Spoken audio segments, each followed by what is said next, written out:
Yaya na makambu oyo ya dese tope ya liwa ya mama Blanche biso pe tokolemba te po makambu eza kobima kaka se kobima biso pe tokokenda ngoka tina ti na cadre ya koyeba vérité. D'ailleurs musala oyo tozali kosala ezali musala oyo falaki ba inspecteur basala ba inspecteur judiciaire ba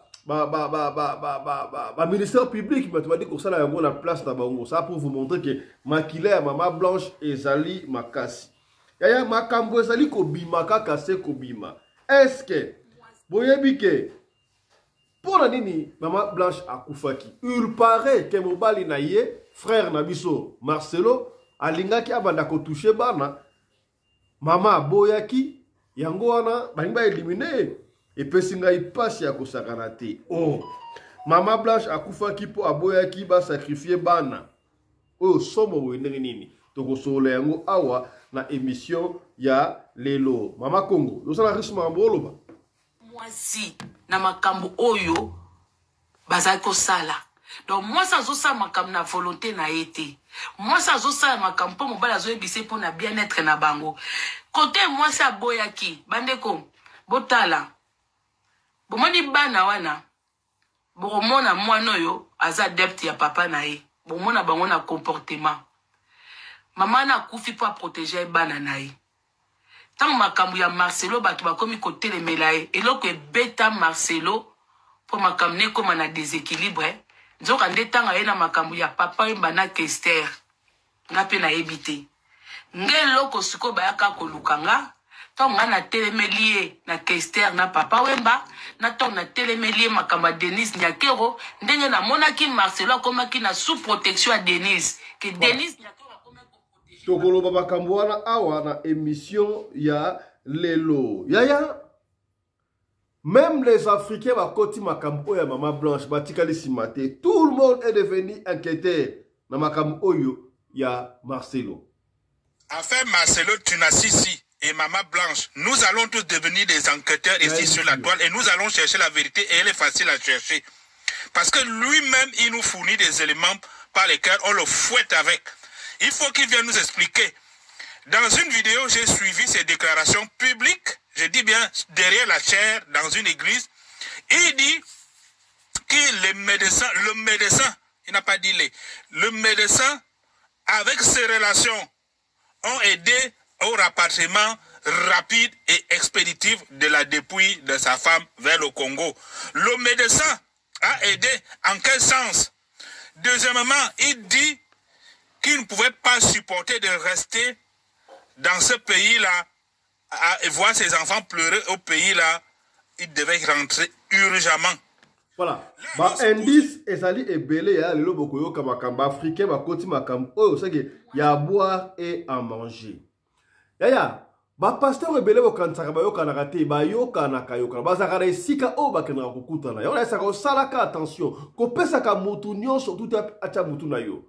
Ba pasteur ba kena kombo wana ba kutanaka ba yaka er mona ba boîte ba kangi boîte ko mela masanga. Yaya mami Chibola a pandim poke lelo bokoka makambo na mission lelo a yoka mami Chibola nalo makana omoni trop na lobela makambo na bino église wana te na bandaki ko makambo chef na bino asalanga mais bino ba pasteur makambo bokomi ko kende na niveau bokomi ko kende parce que source na bino na ba ngana bise bino ke bango basalaka ba omoni nde baza boyno bana esika bakutanaka ba pasteur no so mona ya minene bakosaka ke baloba na kate wana bana esika bakutanaka sanga bakutanaka na bandako wana Denis leso ayebi ba secret belé bandeko na ngai Denis leso ayebi ba secret belé ba michile bola alobi est-ce que ba kutani sa yepe kuna na kati akendaka pe kuna yango tokoyeba yango awa. Prophète Kiris Azongi Lisusu a expliqué. Est-ce que Maman Blanche était décédée à beaucoup de coups de larmes? Est-ce que c'est vrai que Maman Blanche a été tuée? Justice pour Maman Blanche. Prophète Kiris. Jésus. Oh.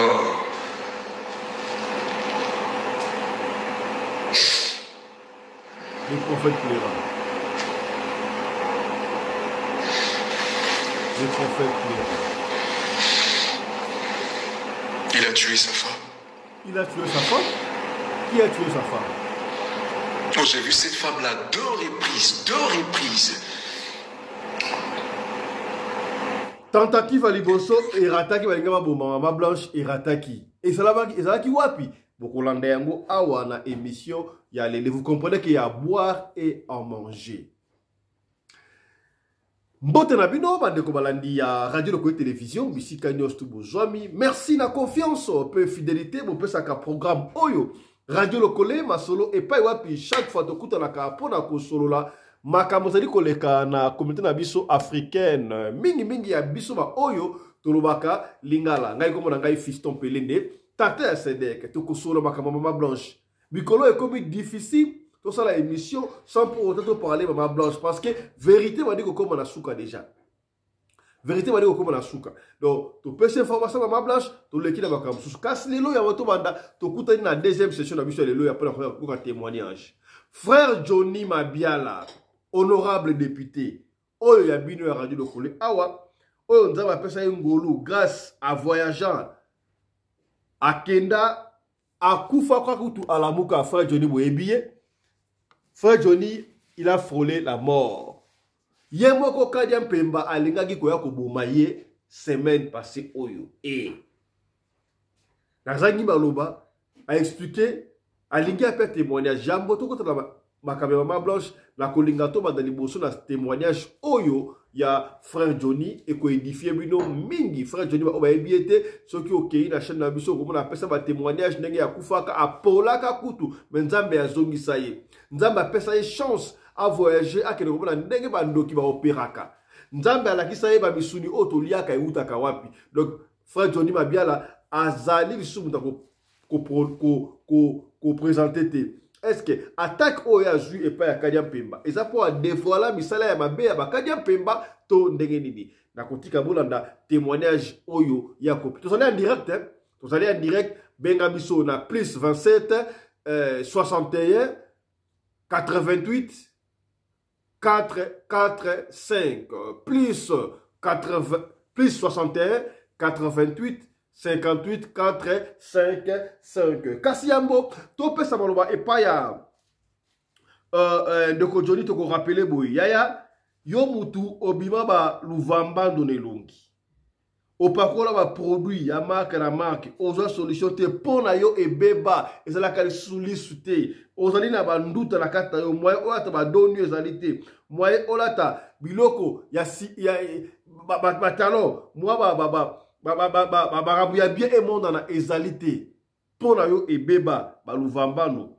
Nous vous conseillons de chercher un vrai dermatologue. D'ailleurs tout le bakayango à chaque fois mutuno sur la vie il faut un dermatologue naïe. Dermatologue azali nzambe à l'opposo. En fait docteur à l'opposo le kola tout ça la gynécologue tout ça la dentiste donc mutuno sur la droit à la droit pour la médecin naïe. Alors qui m'a là peut-être un médecin na mutala. Alors nzambe ya l'opposo docteur le bourgeois azalaka pe docteur ya l'opposo. Alors pour vos problèmes de peau au Zika, moi la Zika cicatrice le gros, nous avons cicatrice sous qui noye kola kamala bouté, sous qui kola ka bienté, nous avons pour nous avons problème au tchaka choko te la ka bienté, au kobenga bongo docteur le bourgeois à kosunga yo. Benga docteur le bourgeois dans le numéro na ya WhatsApp oyo. Plus 243 85 46 86 411. Benga docteur le bourgeois na plus 243 85 46 86 411. Voilà au Kozabongo docteur Guilain le bourgeois. Voilà. Topesika Maloba et pas ya papa Johnny Mabiala avec la vision comment est-ce qu'il a frôlé la mort Kadiam Pemba en personne alinga ko joyer Menzambe a sauvé. Frère Johnny Mabiala mbote na yo. Mbote ndeko nanga Fiston Pelende mbote bana na Nzambe mokili mobimba bipai bozwami kolo amona bino abatela pebi. Ba tu bazali impatient ya koyoka témoignage o ya yo. D'abord yo Nzambe toyebi ke okufaka olamukaka okenda komona ndenge bandoki ba operaka Nzambe a visita yo osolo na Nzambe ba lebele ba témoignage ba yoka kastole to la buki likambo ya sombe komi kadi pema alingi kobundisa yo alingi kozwa yo aboma yo nzambe alobisi yo ezalaki ndenge nini balobomboka yo tobondeli kolo za lokumu nzambe na bomo yo oyo pesi biso ngolu ya kokutana na tongo na lelo mpona koteya mpe koyebisa bana na yo makambo minene oyo osalaka na bomoi na biso toremercie yo finima batela papa na biso Fiston Pelende batela ba oyo nyonso bazali koyoka batela bana na nzambe basali surtout ya nzambe bisika nyonso bango bazwami parce que nous sommes cible ya ennemi kolo sunga to continuer to te ya liloba na yo tambisa biso na nzela na molimo monsanto po tolonga tozwa pe trophée lokola ndeko Paul azwaki biso pe tozali ko forcer tozwa yango lokola Paul na kombo na Masia na elonga amen amen.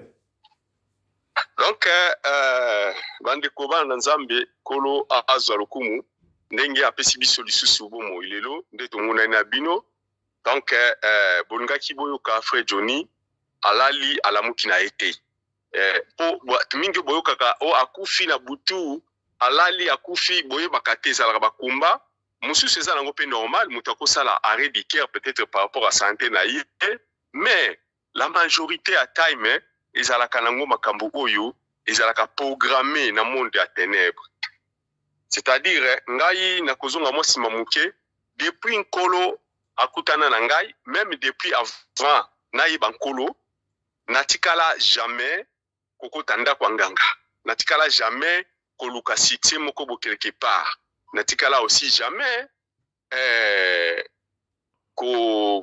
koluka soki pe magicien moko apesa nga soki mo eloko nini na reni na yango et puis depuis le Seigneur akutana na ngai depuis Seigneur alakisanga loboko na ye nabundaka na ba sorcier nabundaka na ba démon. Mais je n'ai jamais alors affolé Lucifer. Natikala komona Lucifer te, natikala jamais ko même ata ko participer na eloko moko boyeza ya Lucifer non. Mais le vendredi soir, pour na biso kokoma dimanche, to koma samedi na tongo, ezalaki le départ ya frère Johnny. Si ce n'était pas le Seigneur Dieu lui-même, alors, Bongai Boyoka Kaka Frère Johnny Atiki Mukili. Mais, eloko moko na koyebisa bino bana nzambe. Kufa ya mutu, ezalaka eloko o ezali programmé na nzambe. Soki nzambe pa lingaki atikanga na momana na kufa na ngai na kufa. Mais ce qui est bon, soko kufika tina Yesu, po nzambe akobikisa kaka bomo ina yo na âme na yo na esprit na onde kozala sauver. Mais le corps est pour que nous mabele na n'importe quel moment accident, moto, guerre, maille, n'importe quelle maladie, tu peux au fond kufa parce que le corps humain est faible. Mais l'esprit na biso ezali disponible et puis ezali fort. Alors ekufa kate, molimo ekufa kate. Ce qui se passe seulement ezalaka nini tango Satan bomio ou bien bandoki ba bomio bango bakozwaka le même molimo wana baki ko travailler na yango po basala makambo bango basalaka toye baka kobondela bandeko nanga losambo ezalaka eloko moko oyo mwana na nzambe nyonso kotiaka mabolongo nona se ça compte. Moi j'étais étonné ya komona Lucifer lui-même en personne aza ko abenginga tazo rappeler ngabi toi, frère Johnny, frère Johnny, Abi Johnny, tu déranges. Maintenant, comme tu déranges, aujourd'hui, moi, naye na exterminé yo, na la kiso qui je suis.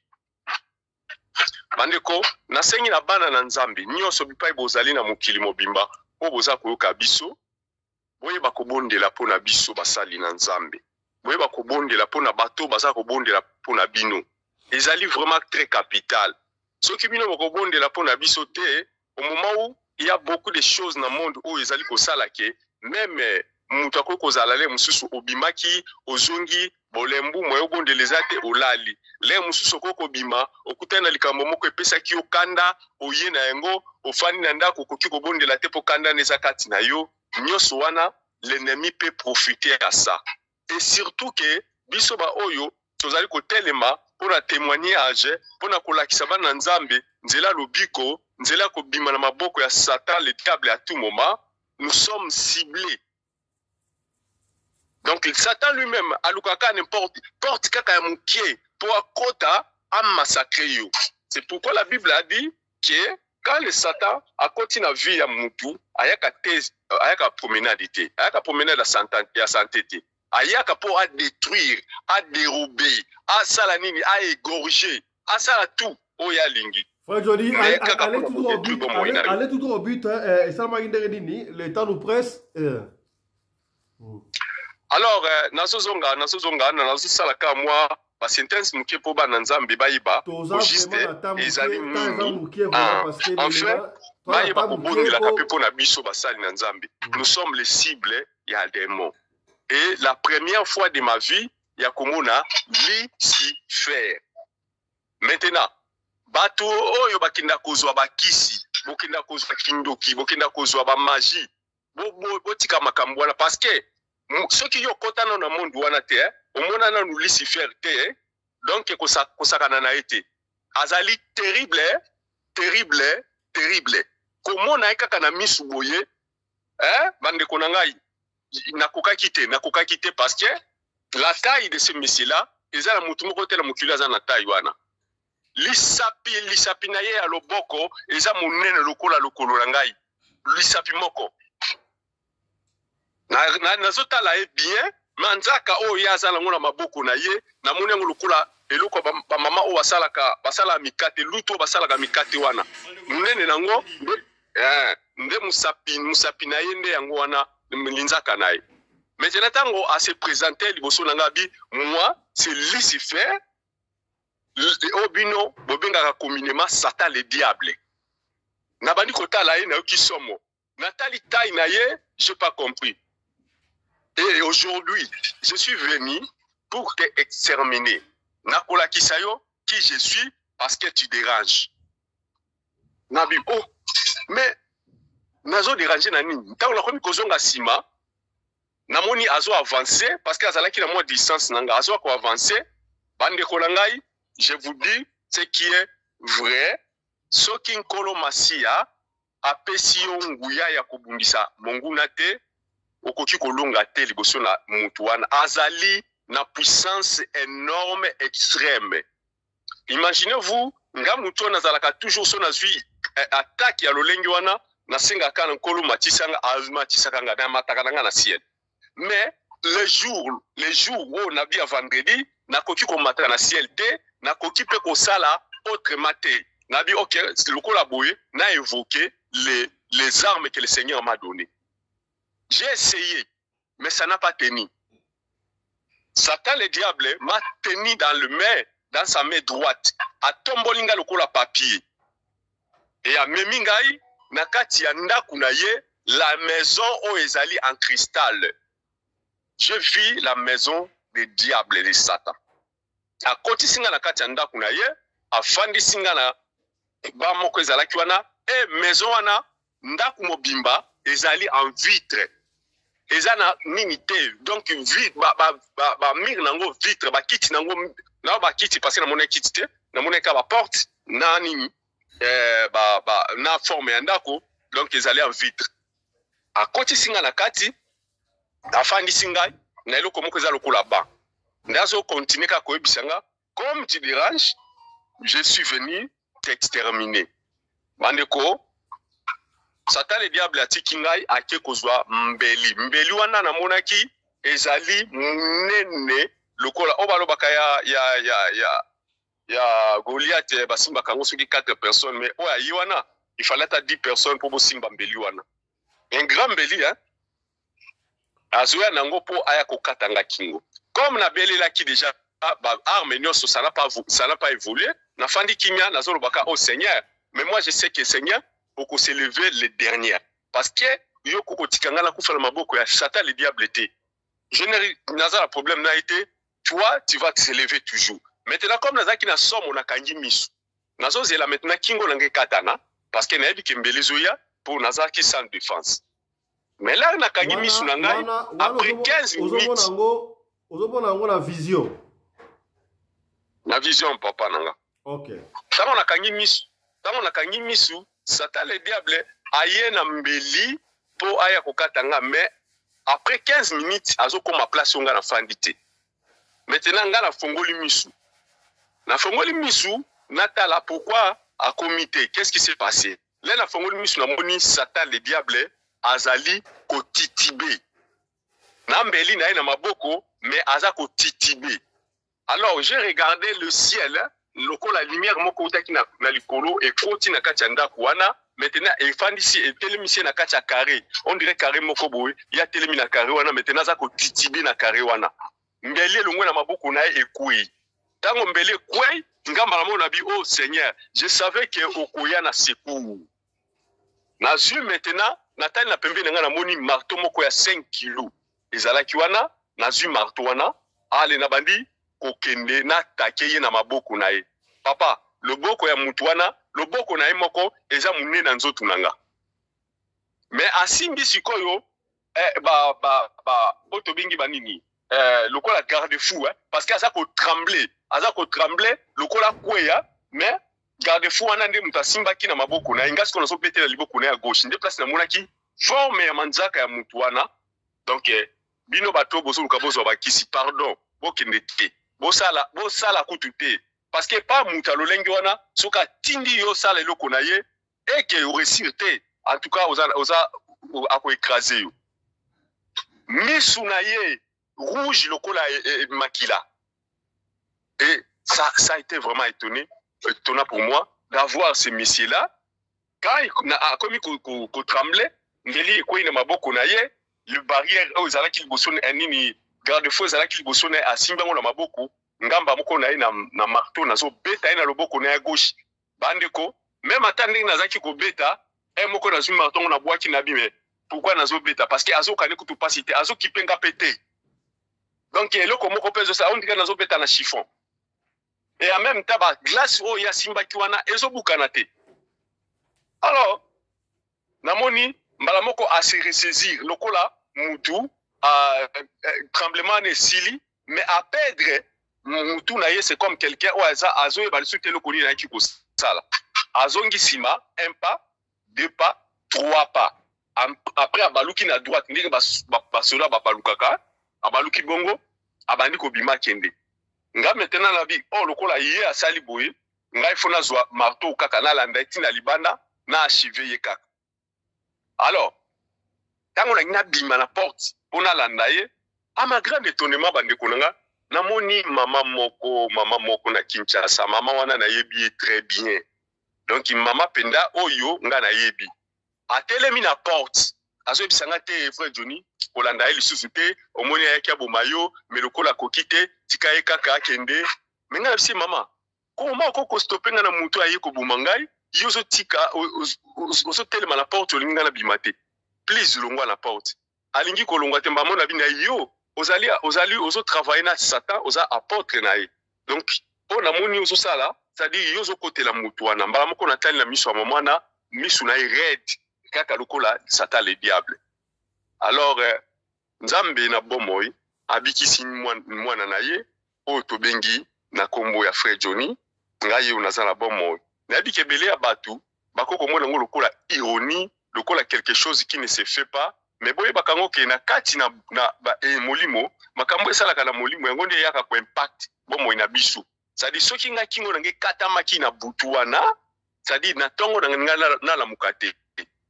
C'est comme la fois passée na bisaka bino bandoki bachaka nga mbeli ekotanga na tolo et bima na mukongo et na Sibir passe wana pendant la journée 3 jours. Et la 4e journée comme ekokita mais 3 jours na zaika kolela. Kobelela kama.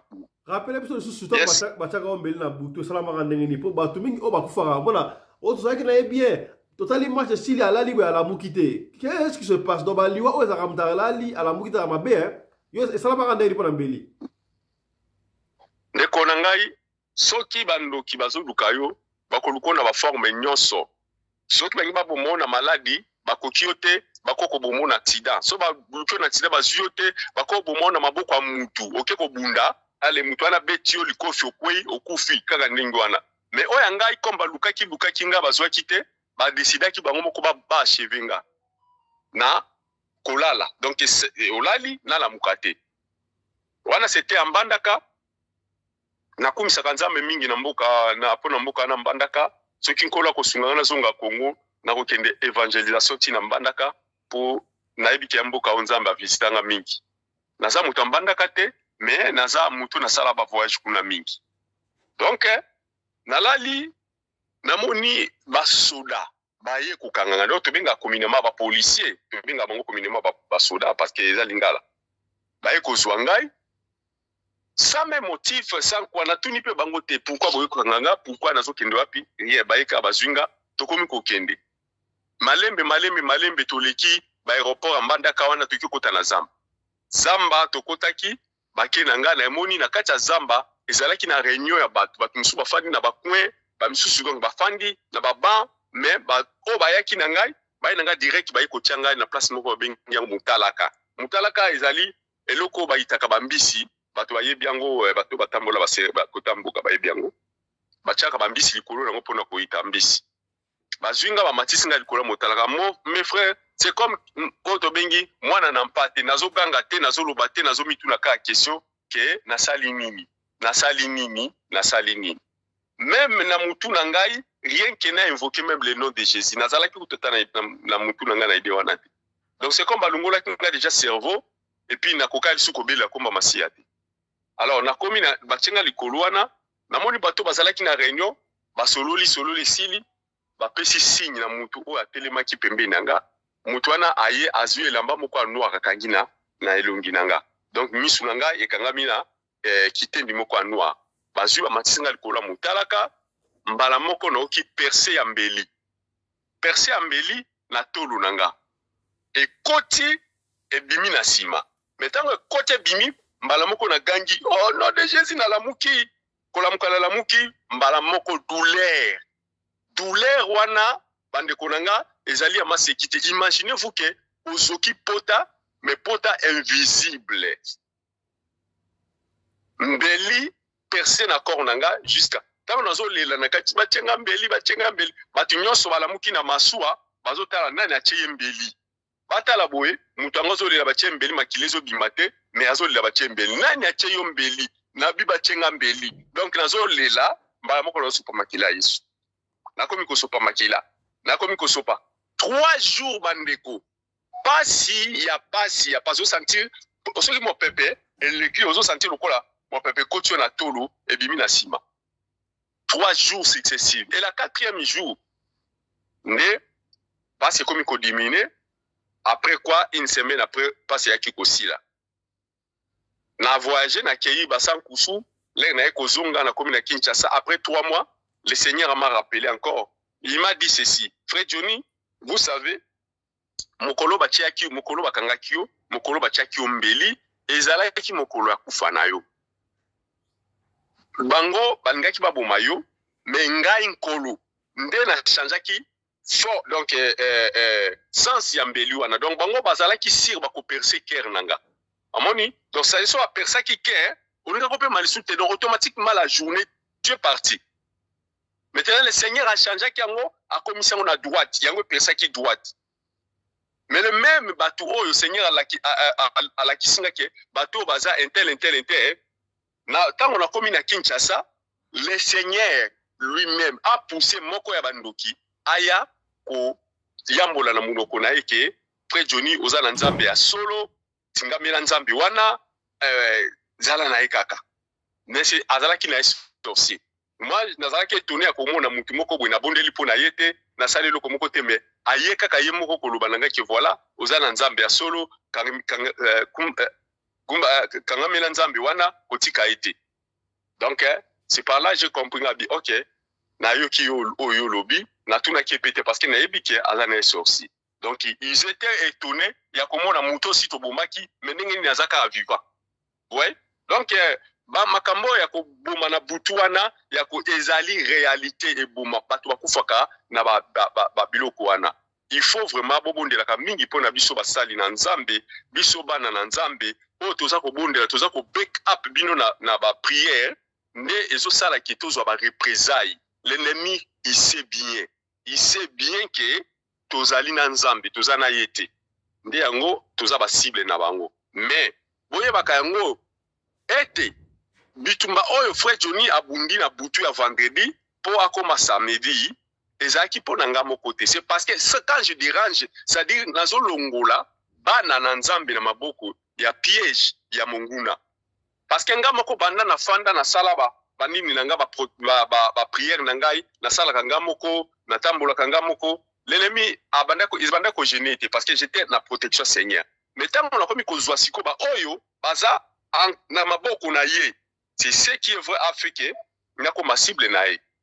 Donc yango na obité please batonyo so bozo yoka sur témoignage on a sali lelo bobondelaka parce que l'état est mauvais. Le diable il s'est levé contre nous oyo tozali koluka elongi na nzambe pona biso nyoso bana nzambe tozala épargné. Voilà. Nde mokina gala kina ngoko ebisabino yangwana. Voilà, merci Frère Johnny pour un témoignage édifiant de Nzambe à Bikisio. Na simbelo borobio nous devons prier pour na bassan Nzambe. On va prier pour na bassan Nzambe à solo. Et va ventiler le gola ba Marcelo. Restez encore avec nous. Restez encore avec nous parce que au gola moi 2-3 choses à faire Marcelo. Restez encore avec nous quand micro. On va continuer dans information makambo ya Marcelo. Vous savez que makambo ya Marcelo ma version est au bima, c'est au bima. Bolanda qui témoignage a fait on appelle ça qui lobby. Ceux qui mouto ba sacrifier aza makila makasi. Makambu musu se bon mama yan kuku e ko banda ko bima ko sala tout e bima. Nali ko emprunter ba vidéo ya ba confrère ba consort ba sala qui est consort na simbi eloko moko boye. Parmi makambu oyo ça dit que Maman Blanche azwa liwa babomaye oui baba kiango il paraît akuta kibe mobile na ye na mobile mususu batangé na bakombo tozongela mususu te boyebi yango mais à part ça il paraît que tout et comme na niveau ti babanda ko sacrifier bana mais Maman Blanche alinga kité ba sacrifier bana boyi bana comment est-ce que bana bazala kana problème kobota moi ça facilité hein. Donc moi na oyayo eloko oyayo o sacrifier la facilité. Maman Blanche a boye qui m'a sacrifié bana. Yango et ça la raison pour laquelle peut-être liwa oyo komele. Est-ce que c'est vrai to c'est faux? Donc na into na moi na moi extrême que oya maman Kongo malobaki en ce qui concerne disparition aussi, il y a Maman Blanche et plutôt zonga. L'autre le terme extrême qui faut comprendre.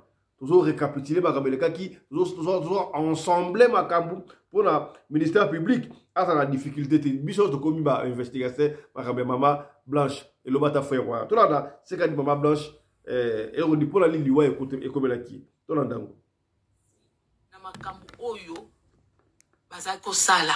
Donc moi ça zo ça makambo na volonté na été moi ça zo ça makambo mo bala zo ebise pour na bien-être na bango côté moi ça boyaki bandeko botala bomoni bana wana bomona mwana yo aza dept ya papa na ye bomona bango na comportement maman na kufi pour protéger bana na ye tant makambu ya Marcelo batu bakomi côté le melaye eloko beta Marcelo pour makamne comme na déséquilibre nzoka ndetanga ye na makambu ya papa mbana Kester ngape na ebité ngeloko siko bayaka kolukanga tant na télémélier na Kester na papa wemba na tant na télémélier makamba Denise Nyakero ndenge na monaki Marcelo komaki na sous protection à Denise que Denise Nyakero a comme ko protéger Marcelo ngana kika na 3 éléments wana nzoka 3 éléments wana yango eloko sala kike kuna ba monake yende mutufo aya ko bimela biso binemi ya Marcelo na monde wana Marcelo a escroquer bango ndenge zaka dona zoka nde bango pe bazana dona yesikoyo ba pesiye ye na retour bazue eloko bazaki nango te. Maman Blanche akufi po ifaki ko bando ko simba bana ya boyaki na bana waneza onga balobi na loba le reste wana bokwa koloba kwa kote melanga etalinga te ngana oloba pona bato bakota ke église côté église il y a 10 personnes 5 personnes 6 personnes mais église bo mona ka kit ya luxe pasteur a commis na mbongo kotambwa na ba jeep même si babi leur l'argent appartient à Dieu mais un serviteur de Dieu reste simple un serviteur de Dieu est là pour prêcher ba kombeze belé kuku dendo na bosa nyote po ezoya étape par étape po nga na obima kaka na commandement ya mutu na bino oyo soka biya koloba likambo boye na ye na lobi kuku dende ozali na minia kokasa te koza épargné bolukelanga mpe nzambe te ko surtout bino bato boakaloba on ne touche pas mes ouais baza bawen te tozotouche bango pire. Donc on a dit révélation au maman qu'on rappelle ça qui est belle bandaki yango te. Je crois que dans ici yango bandi koyoka. Eya ba pasteur rebelle au bona ba pasteur rebelle oyo. O ba yoka na kate pasteur intel na pasteur te ba yoka na kate lokuta ba yoka na bango no suyaya. Ba yoka na ka. On va vous démontrer que ba yoka na ba kuta na bisika ko ba omela ba boki ba champagne na ba chéri ba pasteur o to comme on étape wana. De quel pays exactement était parti le corps de Maman Blanche? Est-ce que vous avez vu que ma version de Roubbébélé? Est-ce que c'est vrai que quand Maman Blanche avant il y a na Congo et loin de Turquie et qu'il y a quelque part pour l'incantation comme ça n'engene comme ça anime ma kambosa ko bima ko bima ba hypothèse nyo surtout de bima to jeter à ta mon côté to ko zoanyo so kaka pour te passer ma évidence et pas un ministère public. Et makambu oyo, et ça va africain te. Na mindele ba koti makambu oyo, ba tunyo so ba koti makambu ba congolais pour na makambu ya Maman Blanche. Yo ka makambu deko alobi, to la na deko mamba lobi, to la ensemble. Enfin Marcelo Tunasisi et Maman Blanche, nous allons tous devenir des enquêteurs ici sur la toile et nous allons chercher la vérité et elle est facile à chercher. Parce que lui-même il nous fournit des éléments par lesquels on le fouette avec. Il faut qu'il vienne nous expliquer. Dans une vidéo, j'ai suivi ses déclarations publiques, je dis bien derrière la chaire, dans une église. Il dit que le médecin, il n'a pas dit le médecin, avec ses relations, ont aidé au rapatriement rapide et expéditif de la dépouille de sa femme vers le Congo. Le médecin a aidé en quel sens? Deuxièmement, il dit qu'il ne pouvait pas supporter de rester dans ce pays-là, à voir ses enfants pleurer au pays-là, il devait rentrer urgemment. Là, alors, se pose deux questions. Je veux pas aller très loin. Nous allons devenir des enquêteurs ici sur la toile. Deux questions s'imposent. Ce pays-là, c'est lequel? Un, les enfants, nous savons aujourd'hui, preuve à l'appui, que les enfants n'étaient jamais partis en Turquie. Les enfants sont restés en Belgique. Il ne voulait donc pas que ces enfants restent pleurent avec la dépouille de leur mère dans ce pays-là. Ça veut dire que nous partons dans l'hypothèse que peut-être donc le décès a eu lieu en Belgique et non en Turquie, puisque c'est en Belgique qu'étaient les enfants et qu'ils devaient donc rapatrier la dépouille avec les enfants en expéditif au Congo pour pas qu'ils dorment là. On est bien d'accord, on est dans la logique de sa phrase.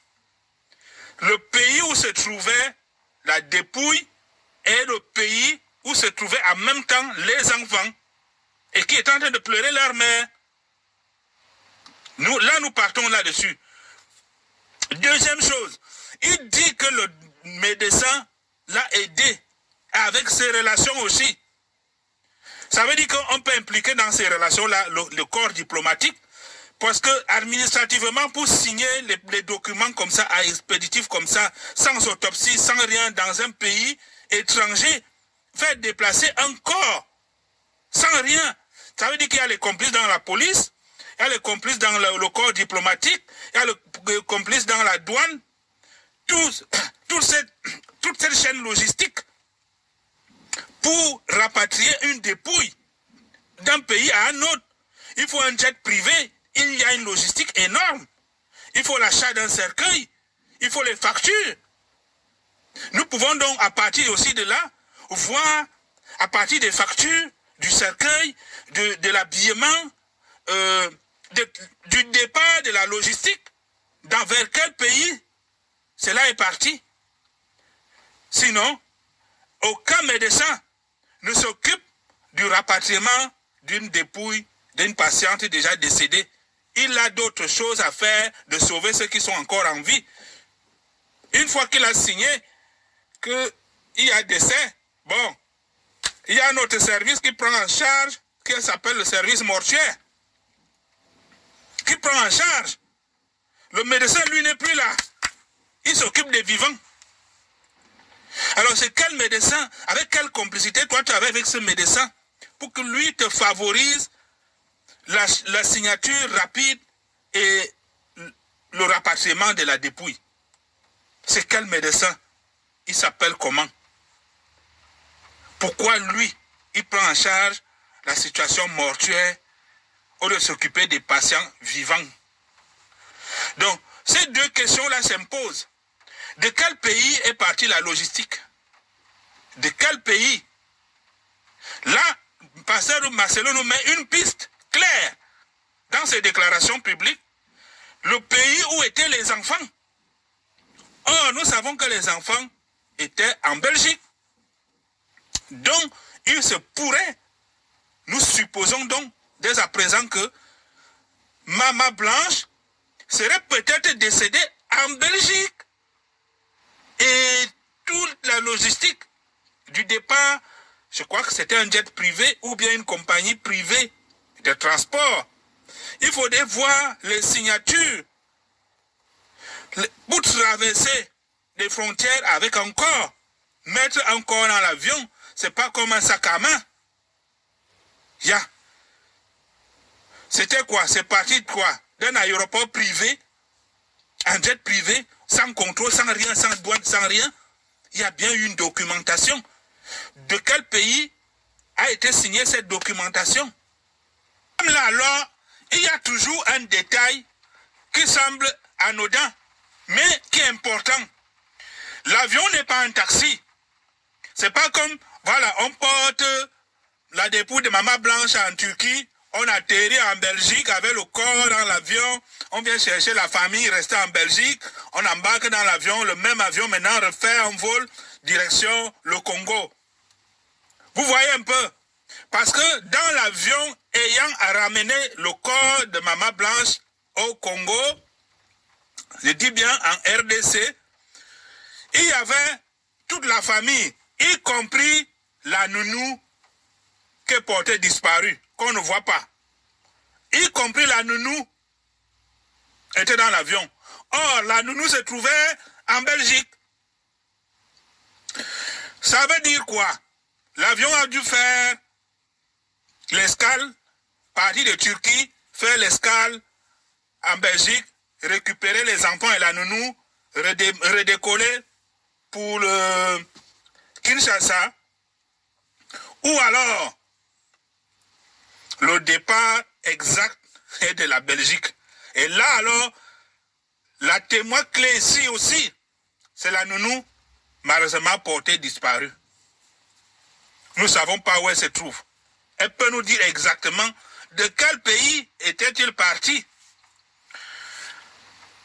Autre possibilité, le plan de vol. Nous devons identifier c'était quel vol, c'était quel appareil. L'appareil est parti de quel pays. Il y a les plans de vol. Même si c'est un jet privé, il y a ce qu'on appelle plan de vol. Il y a les contrôleurs aériens. L'avion ne peut pas circuler comme ça, nuitamment, même comme si c'était une route perso. Il y a un plan de vol. Voilà. Ça aussi, il va falloir chercher. Voilà. Voilà.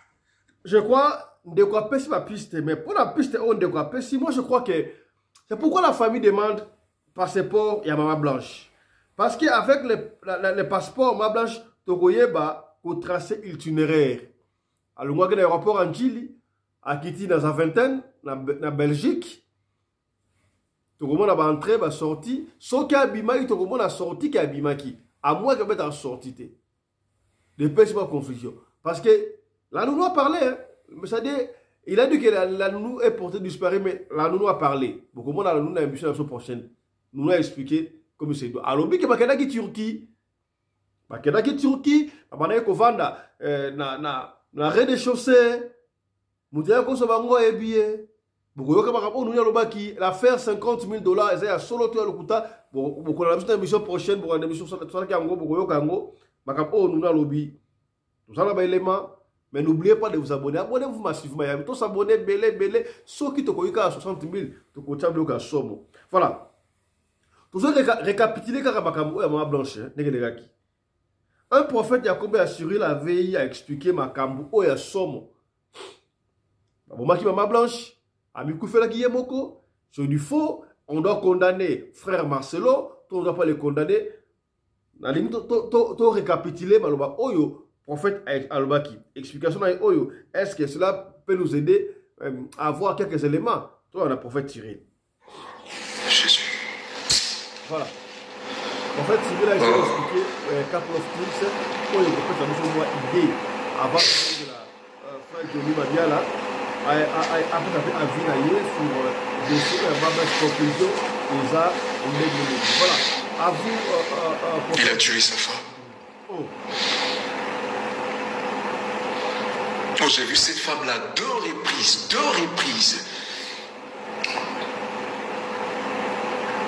Elle pleurait. La deuxième fois, elle m'a dit, il faut que tu parles. Il faut que tu parles. Il faut que tu parles.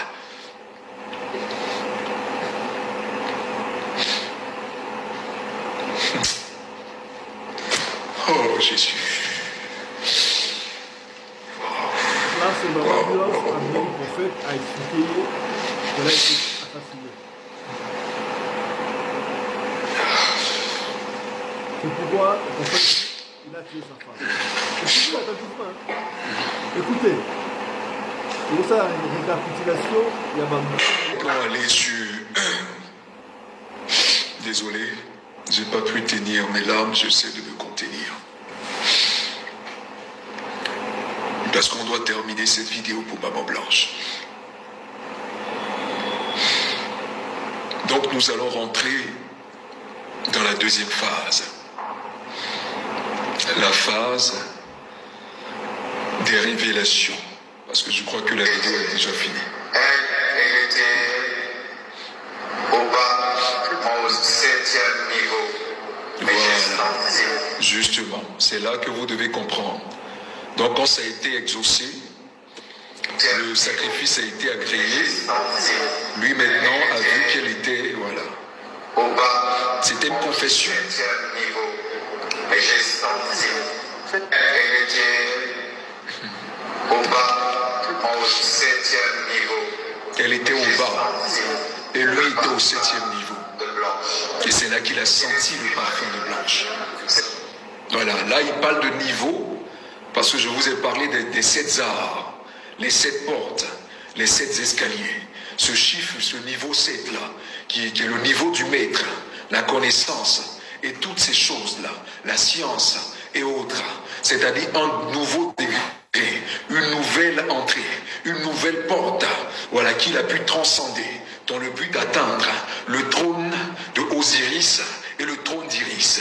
Donc ce qui veut dire, il continue à témoigner. Il est en train de dire à ceux qui sont dans la même loge que lui ce qui s'était passé, puisque plus tard ils n'auront pas trop de temps pour communiquer, pour ne pas qu'on se dise qu'il y a quelque chose de louche. Donc il profite de ce lieu-là. Pourquoi? Parce que c'est aussi le moment de montrer ton intégrité à la loge, d'accepter l'humiliation. Donc là, il devait, c'est cela vous l'avez vu, même pendant le mariage, il n'avait pas droit de pleurer parce qu'il devait montrer son intégrité. Parce que s'il pleurait trop, ça allait démontrer d'abord au grand maître qu'en réalité, il n'est pas prêt. Parce que quand on parle du grand maître, vous savez c'est qui. Voilà, au grand maître en réalité qui n'est pas prêt, voilà, à rentrer dans ces choses. Donc il devait maintenant atteindre un autre niveau. Et c'est à ce niveau-là qu'il y a une consécration, qu'il y a une domination sur lui. Les dénominations, les autorités, les principautés dont a parlé l'apôtre Paul viennent le hanter. Donc celui que vous avez connu autrefois, ce n'est plus la même personne. C'est un autre Marcelo qui devient insensible, qui devient incompatissant comme le dit son église, qui devient sans remords, sans regret, un homme qui sans culpabilité, un homme sans pitié et sans dévotion, un homme qui devient un homme hilarique, un homme vraiment mis à part par Satan lui-même.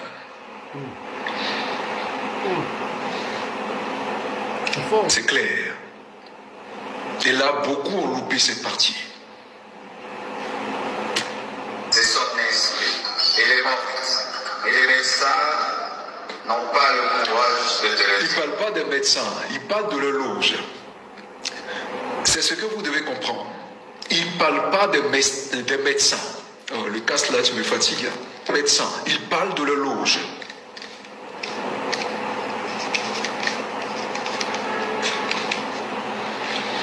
Voilà, ce que vous devez comprendre, il ne parle pas des médecins.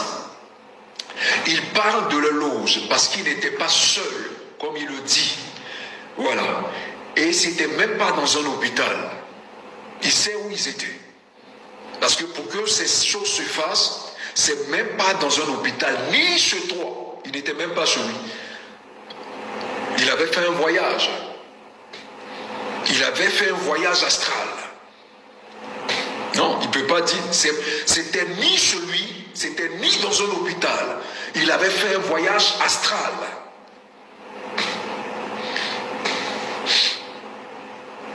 Deuxième niveau.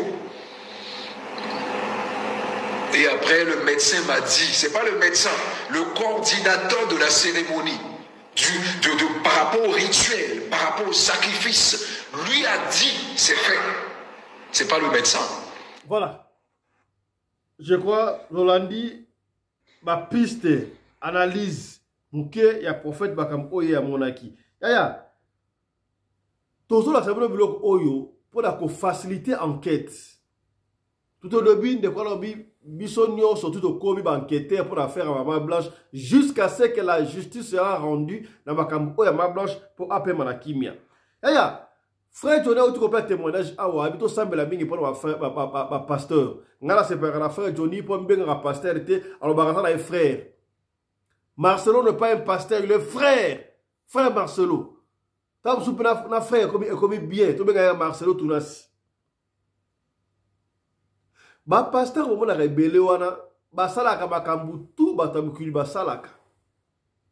Ah tamo o ya kombo wana. Et puis, Denis laisse être makambo autour de Bakango. Oui, c'est vrai, Denis laisse pas la quoi mouté kraka mais alobama monsieur ya solo. Il paraît que Mimi Chibola, moi quoi ma pasteur ça m'a déjà kuna. Moi le petit Chibola bana que na évêque mukuna et peut ça peu di boma akoma ko marabe belé ba maman batatouani. Yo ka bam oh Chibola alobi. Na lobela makambo na bino église wana te na bandaki ko loba makambo chef na bino asalanga mais bino ba pasteur makambo bokomi ko kende na niveau bokomi ko kende parce que source na bino na ba ngana biseki bino ke bango basala ka ba omoni nde baza boyno ba ne siga bakutanaka ba pasteur no so mona ya minene bakosaka ke baloba na kate wana ba ne siga bakutanaka sanga bakutanaka na bandako wana Denis leso ayebi ba secret belé bande konangai Denis leso bino bozo mona bozo négliger o Denis leso ayebi makambo epele Denis leso ayebi na bandako wana ngana ayebi bandako wana yale mama bakoma ko kendo kutana na Kinkole na bandako batonga na Kinkole wana ba hotel wana batonga na Kinkole wana ezala ka fermé wana nde côté bakoma ko kendo kutana bango siko bakozela bango basi omoni bandumba wana ya kombo wana ya minene wana o izalaka ke soki babimina ye bafuti mbongo na ye makambo so etali nango ye te akende opanza na ye te siko bandumba wana mpe bazalaka na bapire bapeti na bango oyo bango moko bakonzaka oyo batekaka bango kuna okona koyebisa bango yele biso 20 paster moko akozwa ata mibale akozwa ata misato oyo bino bozoloba ke o bazokende bazoloba terme nini o mwana o bauti oloba o shasha kendaki na nini gezi mawete basalaki nini tuzi balobaki nini bokomela ngai nini yango bapaste mpe basalaka yango partout oui partout merci beaucoup partout bakepe na partout na nini wana bapaste bango nyonso to bakosomela bango ba champagne ba maroule tala Seigneur papa que cela me repose un peu pe mana no muketi kana na solo pe muke papa tala bako beta ba maroule o mona mobile na ngai no ako beta ta debute ya maroulier abando mena lokola mai pupu akomoto wana vandi na cher wana azobimisa motoki ezotoka ye kuna na cher wana bato bazoloba lelo eglize ekotoka mape so baci atelemi abandi kokata danse sikoyo so basimbi bapesi miko akoloba eloko moko ata 1000 fois nga sikoyo nafandi kuna nayebi ke mutu nanga ndenge aza wana aza na kwit moko akosakana te do amakulu nde ezotourne na mutu moninga na ye benito aye kotia moninga na ya modere moninga na ye afukami azwiki tavandi bato kuna bazosambela moto ye alali atie na mikro na mikro ngai namona bavanti na église wana zombela ngai voilà yeah. On va vous dénoncer. Le moment est venu, on va nous dénoncer, pasteur, tout. On va vous dénoncer jusqu'à la moelle épinière. Jusqu'à la moelle épinière. Voilà. L'affaire passeport, on va faire passeport. Tout le monde va faire passeport. Mais déjà, même la Kinshasa, il va prendre mon passeport. Passeport, qu'est-ce qui ne va pas? Est-ce que maman quoi Kamba alors qui passeport côté comme la $75, mais pourquoi ça traîne jusqu'à là? Ça passeport une année. Le cas Afrique du Sud, on a été avec l'ambassadeur. Il avait promis que passeport et Kobanda, Kobima, tout à l'heure, la fin du mois, soit il passe au Robima, tout Kobima. Qui, non?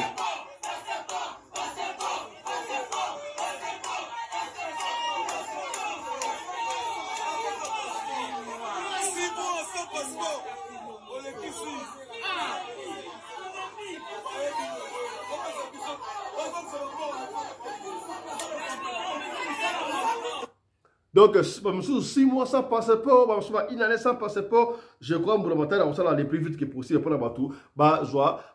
Passeport. Tous les frère Johnny, on va finir avec vous. Frère Johnny, Makamboya, Liwa, décès à Maman Blanche, frère Marcelo, Makambaye, Kosala, qu'est-ce l'église n'a pas mir, à temir l'église n'a pas aussi Mirwana, à Biki, Makambutu, au pasteur Marcelo, en fait, frère Marcelo, est-ce que ceux qui sont comme la justice à la coupable bino basan lanzambe bozo condamner le goborote est-ce que à ça right à ça la raison à ça la tort ou quand passeport à Maman Blanche ou quand bilaba à Maman Blanche fiche médicale à zopé santé la famille naïe lecture dans le bakabuto à Maman Blanche et ça dit on va finir avec ça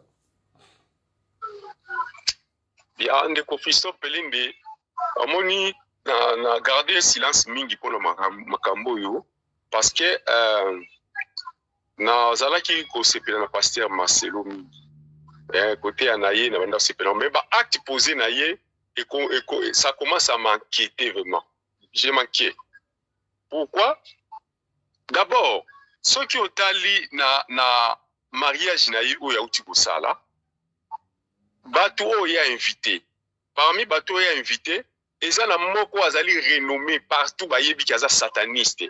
Tatu ceux qui tatu, comment on est tatunani? Comment on est tatu ceux qui tatouaient va, prophète tatouana. Donc on a invité, il y a un pasteur qui connaît Dieu. Non, et puis ça qui a vertige, on a ça qui vraiment trop calme côté là, pour discerner vraiment qu'est-ce qui se passe à ces messieurs-là. Mon frère, ceux qui ont la carte na bonzambe, jamais qu'on mélanger molili na moyi o sangisango sika moko eko simbate so lumière ekoti ça dit molili faisait la disparaître mais tant que vous allez oyebi yango bien que celui-là azana nzambete a invoka kama kamuna ya ba abracadabra maintenant yo oza ko inviter na fête na yo tant que qui c'est ça ils sont là que ça clairement que oza clarté. Donc il y a quelque chose où ils allaient louche katinayo et puis ils ont adage moko bakolo baloba soki omoni milinga eza ko bima na zamba na senango yebaka moto ezali donc milinga abima ka pambate toutes ces choses ici et salemi par rapport il y a ba acte posé ya yemoko atale mo sa kufa ki bato bazala ki toujours na mawa même atale royo atikala ki il n'y avait pas beaucoup de bruit. Batou, comme déjà moi Kolembisa. Mais vu il y a comme un mariage na ya précoce ou ya sali, ndé makambo yi ko zali en plaire. C'est-à-dire maye ninga la pambate. mai jamais koko ningana pamba. Ce qui mai ningadi c'est qu'il y a quelque chose où école kona mai. Donc eloko ningana lo bayangwana. Donc moi je peux nakoko condamner yete, nakoko lo baté ki azana raison ou bien azana tort. Mais quand na sens spirituel boye, le Messie a des problèmes, a des problèmes sérieux. Merci beaucoup, frère Johnny. Hein. Merci. Voilà, c'est par ici nous bouclons émission, deuxième session de et l'autre. Nous avons l'analyse, qui témoignage à frère Johnny, pour récapituler ma maman blanche. Et s'il était un toko zonga les sous ma maman blanche, mais yo muto la biso, so ko na lisola ko pesa benga biso o pesa lisona yo. So ko bengi biso o ju biso te, tikela biso o du lisona o toko bete ngo kaka ndengo lingi to bete ngo. So ko lingi to tanga kombo to ko tanga kombo. So ki po boyi to tanga kombo te, to ko tanga kombo te, biso fonctionnaka ndengo wana. Allez, portez-vous bien. Santé de fer à tous hein. Chap chap. Et tchara.